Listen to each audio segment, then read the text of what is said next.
day I was reading two different stories in the Gospels, and just kind of reminded of the perspective that I should have, just in light of life and just seeing so much suffering and being one personally to have experienced different forms of suffering,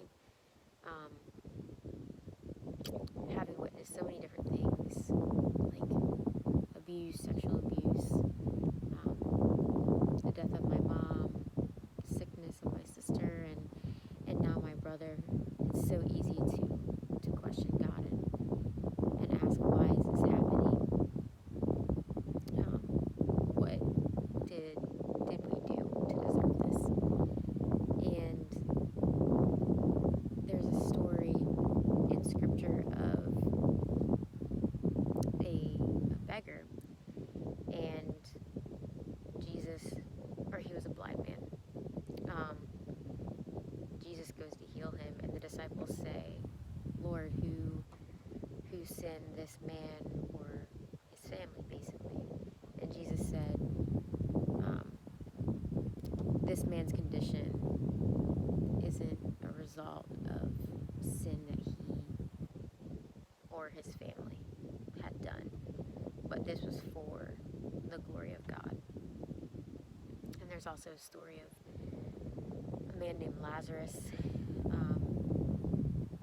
Jesus knew that Lazarus was going to die, and he wasn't there for the moment that he did die.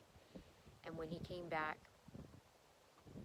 Mary and Martha were so upset. Lord, if you were only here, if you just would have stayed, like, you could have prevented this from happening, but you didn't. Like, why didn't you love me enough to keep me from witnessing this suffering? Why didn't you love me enough to keep me from experiencing this agony and this pain? And in light of just my brother having Huntington's and not just being in a very good place right now, it's so easy to just get frustrated and just brokenhearted and just question God. Like, why is this happening? Why isn't one person in my family enough? And I'm reminded that I don't see the bigger picture of things. I don't see what God is going to do in the future.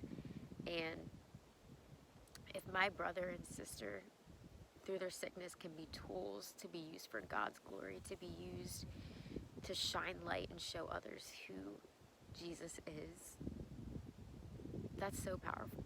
And to think of just so many things in my own personal life that I have experienced, just different kinds of abuse and things like that, and just going through seasons of just anger and suicidal thoughts and depression and all of these things, just questioning why, like, why did you allow this to happen? If you loved me, why did this happen? And being on the other side of really walking through those things and healing and seeing how much closer I am to Jesus because of this brokenness that I had to walk through, and to see the power of words from my testimony being a witness of hope and restoration to others. It's just a powerful thing, and I think it's so easy just to get so caught up in asking why and getting so frustrated that things aren't going the way that we want them to, or that things don't seem to make sense, and that we just want things to be perfect and wrapped in a nice little bow. And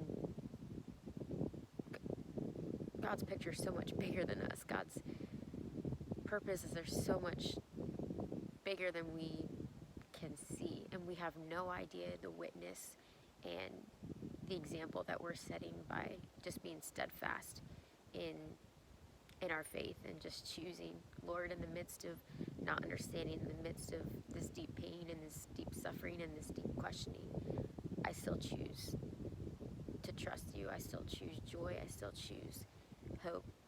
And I long for the day to see the fruit of you using this pain for your glory.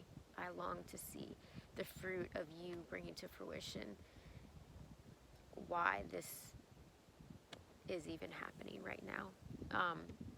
So there's just some thoughts that I've kind of just been mulling over and kind of wrestling with, and I know there's so many people who find themselves in a place of just questioning and getting angry and